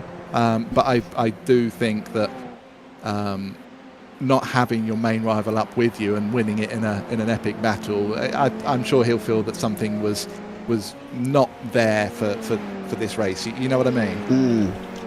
Makes a shine of it just a little bit. Yeah, I think for Ming, no, right? And regardless if that's the situation for Kiki-Ming, I think if he comes in and he's all a bit like, I didn't know if I deserved that one. At the end of the day, I don't know if he'd watched it back, right? Because obviously he's come out and he said it was my fault. And technically it may have been, but technically there was a massive amount of gap there. You know, there was an amount of room and he was technically on the inside. So for somebody on the inside, close to the apex as he was Frank turning in on him? That's also a question. You know, and at the end of the day, all of these things are going to have to be looked at. I'm not going to, when Ming comes in, I'm not going to be like, oh, yeah, you know, it takes a shine off the win after the contact, blah, blah, blah, blah, right? Because at the end of the day, he won, and he was on the inside. So was Frank turning in on him? Because it did look like he had the apex, and that's the thing. So for Kiki-Ming, go out, do what you're going to do, win the race, come and have a chat with me, and I'll make you feel better, I'll give you a cuddle, it'll be all right. But I think for now, Frank can't have an issue with what the situation was with himself, as we see Inop trying to go around the inside, outside of Ahern there, and unfortunately he was not alongside at the moment he needed to be going into turn 9. As he comes round turn 10, Ahern's still out in front. These guys are going to be battling. It looks like Inop may have got a bit of a better run. I'll get back to my story in a minute. Inop's going to dive up the inside. Here's Ahern going to look for the cutback back as well. You can see they're very close to the wall, and it looks like Inop does manage to hold on to it. So, yeah, Ming might feel bad, but he was on the inside, he did have the apex, and the contact, unfortunately, didn't actually happen because there was a big old foot gap between them. So, I think that needs to be looked at, and Frank, of course, was a master of his own undoing because he come from so far back. You know, he had to get on an aeroplane to get up the inside there, rather than just driving the car on track. So, unfortunately for Frank, master of his own doing on that one. And yes, Tim Perry, I do agree, not many people could save fuel like Fletch. No, this is also true. Do you know what else needs to be looked at? Go on. Inop's livery designer. Why? It's bugging me so much. The back of the rear wing, the word racing is upside down. Oh, yes. It's been, while we've been watching him, I've noticed it, and now my OCD won't let it go. Yeah, but is that because when you look on the back of Ahern, it's the... No, it's not actually the right way up at all. Maybe I got a little bit excited thinking it may have been the right way up if we were behind him, like that mirror kind of image, but clearly not. So for Andrew Sinop, get onto it, mate, and have a bit of a complaint here. Now, all the cars are fairly spread out at the moment, so I'm going to answer the famous question. Why are the drivers privileged to have me and Adam Hedgecock in the booth? I'm going to give you 1 minute to write any random guess in YouTube chat that you can think of why the drivers are privileged. And I'm going to give you until Cedric Ahern goes over the line and starts the next race. So in next lap, 3, 2, 1, go. Give me any guesses why you think the drivers are privileged. Mellis is trying to get onto the back of Robinson here as well. and Stefan Mellis in 15th place. So let's see. I love Tim Perry there. Nobody else was available. That's as well. Fair dues. Yeah, I agree. You're not on the track. Well done, Mr. Gonzaga. That is not the reason. It's a little bit more famous for me and Adam than that. I've got to be honest. You've got to think outside of the box. While they are putting their brains together, ideas in, could we possibly have a little look at Hearn on board? Just, I'm intrigued to see if he is. Do you want full cockpit or roll bar? No, this will do. This will do. I'm just wondering if he is fuel saving, and if we can hear, like audibly, he's letting off super early.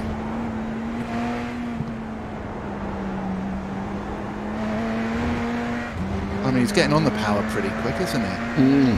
He's not holding back. No. Oh. I am really intrigued about his strategy here. If this works for him, it's an absolute worldie. Absolutely.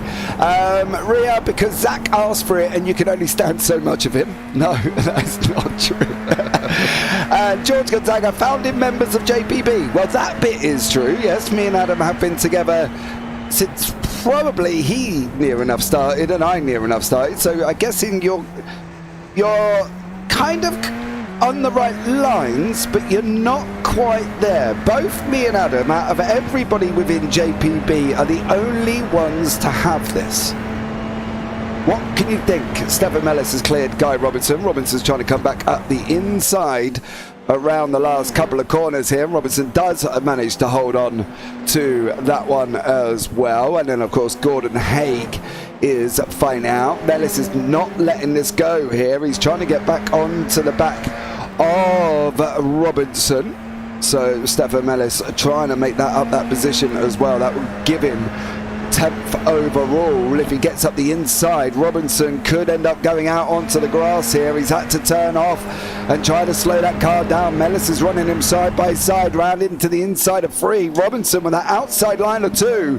Great racing. He's now run wide in 3. That's going to allow Mellis on the outside now in that green livery on the right hand side as they drop down the hill into turn 4, coming round a double right hander of 5. Stefan Mellis. I thought he was going to send it out the inside there. I thought his team name Bonsai was about to become Banzai as they approached that right-hander there. He's certainly shaping up, didn't he, for a big old lunge. But this is why we love this series, isn't it? They're fighting over 14th and 15th overall, but they're still going for it like it's for the win.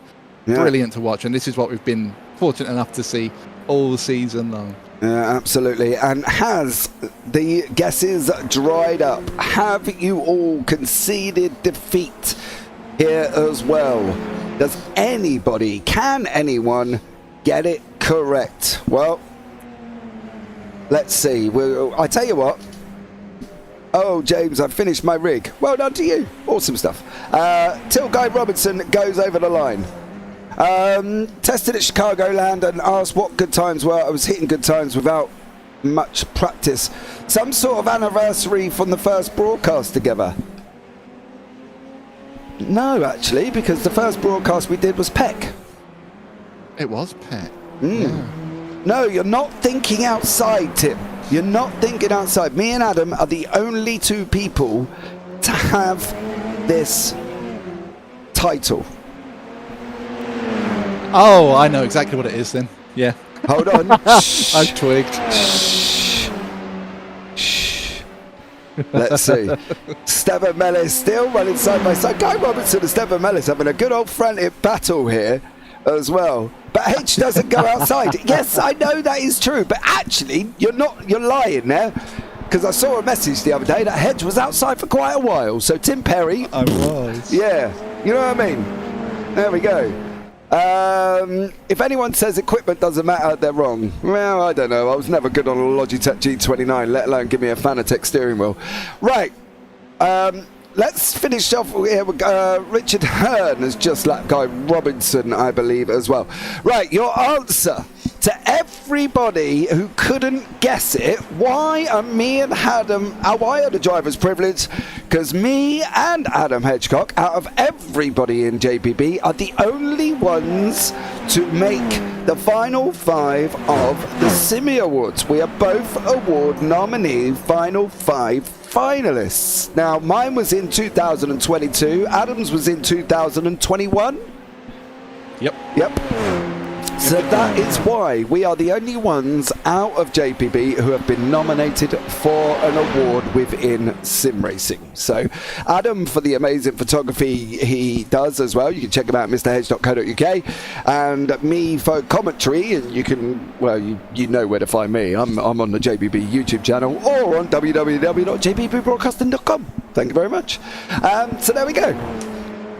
You could also check out the all of the regional finalists winners, their certificates that have been provided by Radical Sim Racing, their winner trophies as they would be.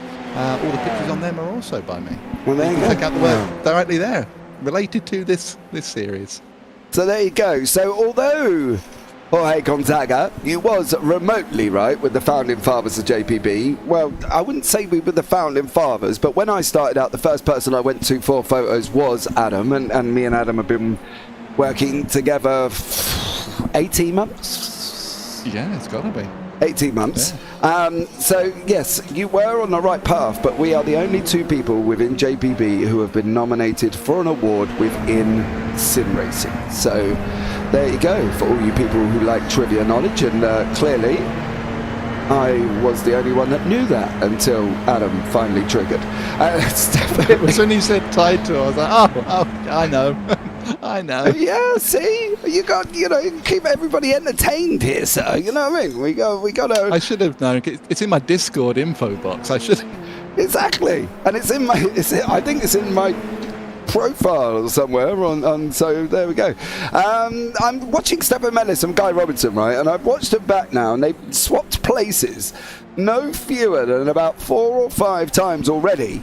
And Mellis and Robinson take a bow because you're in 13th and 14th and you're scrapping like it's the win. Oh, boys, have some of it as well as they just come round turn 3. Robinson in that Dr. Dre livery car there as well. And of course, if you haven't checked out Dre, you can do. Google it. It's a crew chief alternative, should we say. And the Stefan Mellis in the Bonsai Bounty Hunter car. Now, do you know why it's got Bounty Hunter on the side of the car? No. You don't? Because in real life, our very own Stefan Mellis, mind you, and this is how long I've known all of these drivers, so I've known him for quite a while, is actually a real life DJ. And his DJ name is Bounty Hunter. And he does DJ across Europe. So there you go. So Stefan Mellis is actually a real life DJ, and that Bounty Hunter is his DJ name. So there we go. Joe Jacqueline here as well with Andros Inop behind him as well. Next time I'll make sure to vote so you'll both upgrade from nominees to winners. Oh! I think Mr. Gonzaga, you can come again, sir. Yeah, I think I'm in the category that I end up in, George. Unfortunately, I think I need a lot of people voting. So, I got close last time, and yeah. Unfortunately, didn't make the cut, but I think you'll need a lot of votes. And to be honest, I don't actually know if I'm going to be probably pushing for it. I think Adam would be the word. I pushed a lot last season, and I don't think I'm going to worry too much because obviously, there's plenty of youthful commentators within JPB that would probably get a nice little push and can do well. To be honest. Yeah, I mean, well, just thinking, Ewan O'Leary.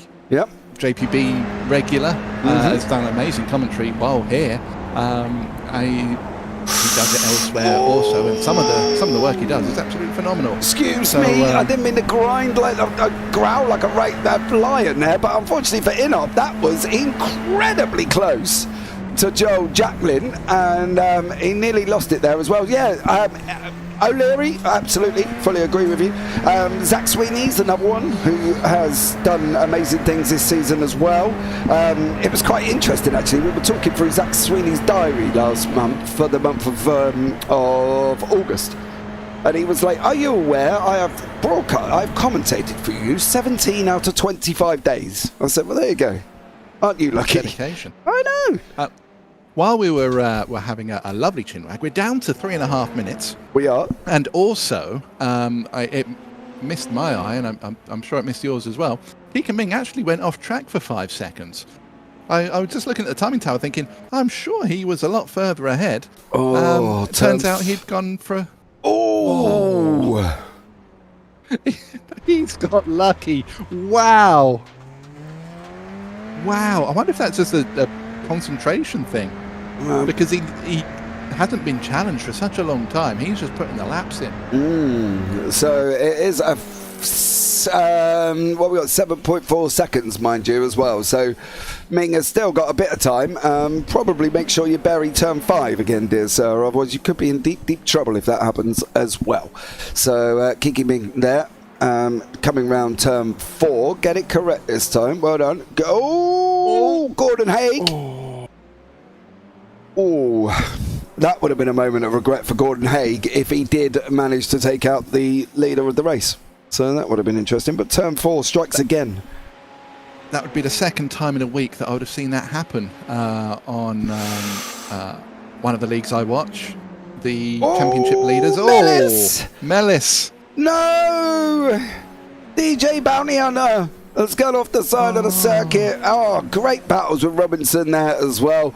And this is Kiki Ming. It's not going to be his final lap. There's going to be one more here as well, as we got 2 minutes remaining. So thanks so much to everybody that's here. Don't forget, if you're on the Radical Sim Racing or the JPB, like, subscribe, turn on the bells. We'll show some love. And if there's anything that you want to comment on, put it down into the comment section below, and I will read it a little bit later on. So if you've got any nice comments you want to put down there, how wonderful we were, or just how much me and Adam have waffled on throughout the whole of this broadcast, put it down in the description below. I'm sure we'll have a read in the comment section below, as well. So have a chat there as well. TP says lots of people sliding off, tyres starting to go. I probably would have thought so. I don't expect many to have taken tyres. Now the question was about Craig Gregory and whether or not he has. Now, one of the things that we have also paid attention to is Richard Hearn.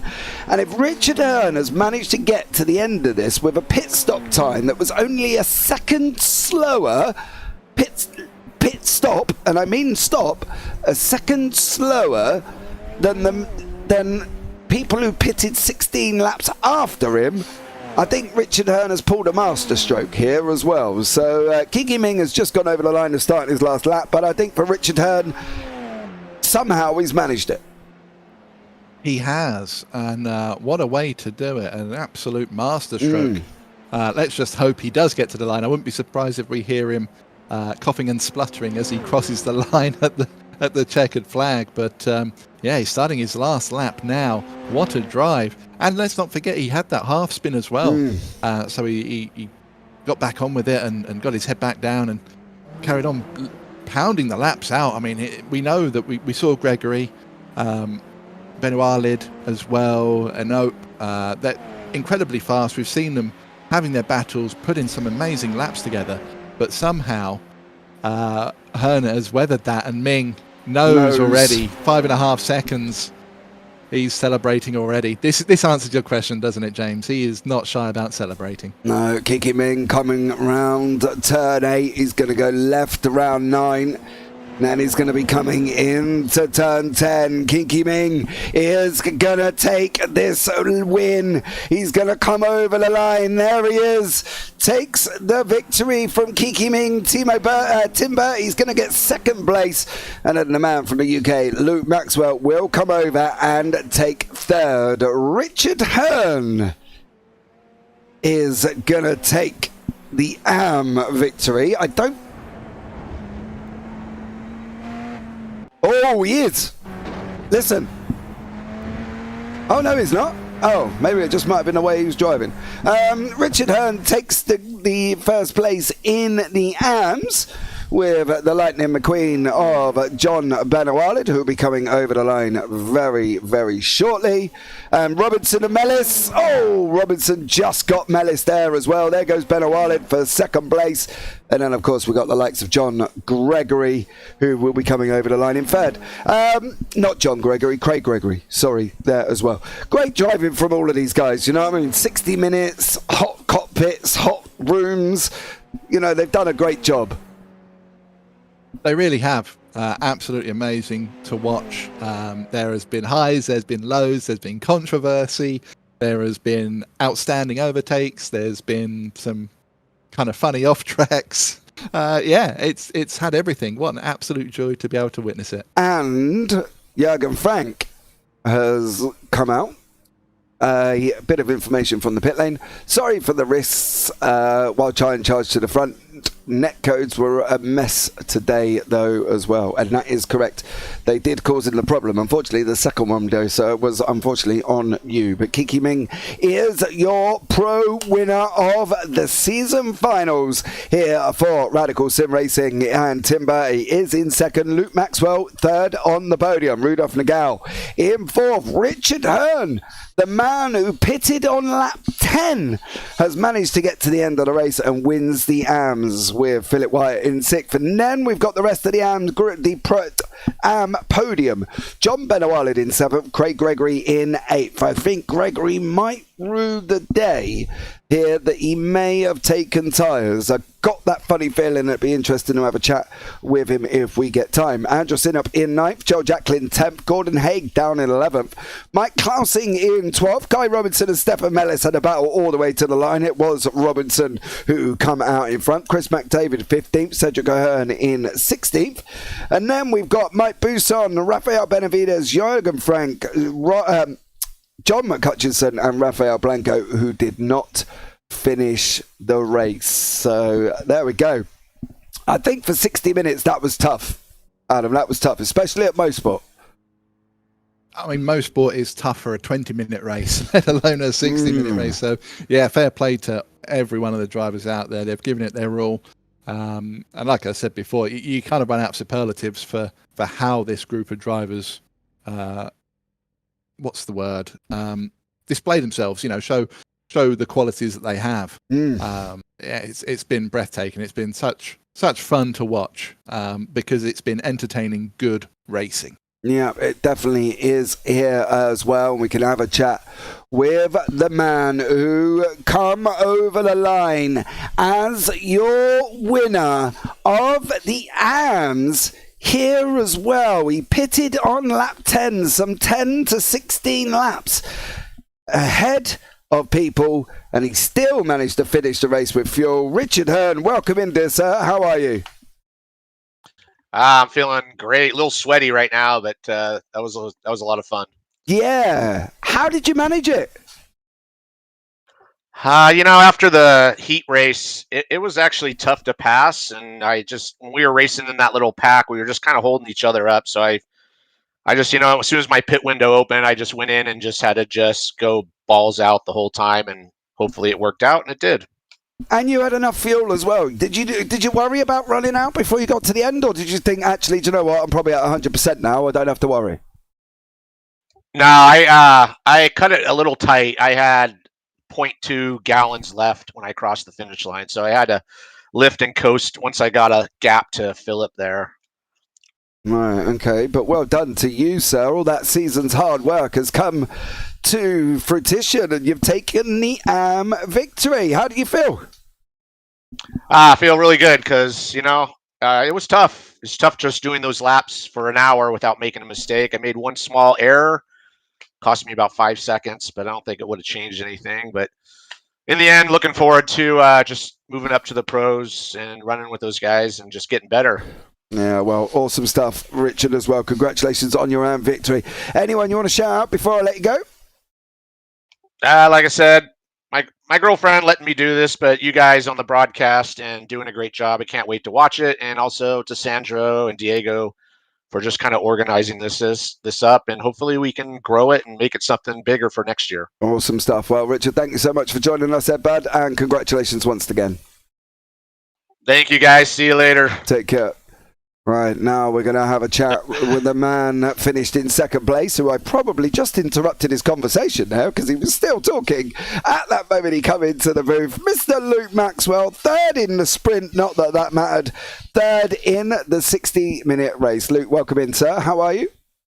Yeah, delighted, to be honest. I think after my efforts on Thursday in the RS League, that was a welcome finish tonight for sure. Yeah, and obviously we lost the likes of Maxwell, we lost Buson. I'm not too sure what Buson's situation was, but we lost him as well. Obviously we lost Jürgen Frank, Rafael Blanco. You know, I'm not going to say it was made easier for you, Luke, but without some of them people around you, I suppose in a way it probably was. Yeah, well, definitely it was. There's some very, very quick guys there, so I'll take it. It's nice not to be the one that's going off into the dirt or going straight on at the corner down the bottom of the hill there. So I'll take it. You got to stay on track, haven't you? You got to finish, and I think I had quite good pace overall. I think I did a 12.6 in the second race. So 12.6. Yeah, it wasn't bad. Yeah, quite happy with that. Good. And it was overall, was it a tough race for you though? Because Mosport's short, right? And 60 seconds, you did almost 50 laps. It's a tough circuit. My fingers are tingling now from the steering, and the vibration. It's so it's quite tough. Your wrists are aching and you're thinking, oh, come on, let's get around this. But I also had auto fuel. I didn't realise I had an auto fuel set on the second race. And it added me an extra. I was 6 seconds clear, wasn't I, Tim? I think, and auto fuel gave me something ridiculous like 50 litres instead of 36. So I was carrying all that extra fuel, around to the end. So I think I could have got a P2. It probably would have been close because I know Tim was putting the afterburners on towards the end there. So. But if it was a bit lighter and a bit less time in the pits, we might have at least had a good battle. Yeah, awesome stuff. Well, Luke, thank you so much for joining us. Well done on your third place, young sir. Anyone you want to shout out before I let you go? Give a shout out to you guys. Yeah, great commentary. All season. Looking forward to doing it all again. Next season, of course, we've got the World Finals coming up. Yes, you in have. October. So yeah, get some practice in for that. Yeah, awesome stuff, Luke. Thank you so much for joining us there, bud. And we'll keep up. I'll probably catch up with you soon. Yeah, take it easy, guys. Cheers. And you, mate. Bye. Right, next up in the booth is the man that finished in second in the pros from the Simracing, Mr. Tim Birdie. Mr. Bertie, how are you, sir? Well, I'm all right. Thanks. I hope you're all right too. Had some fun.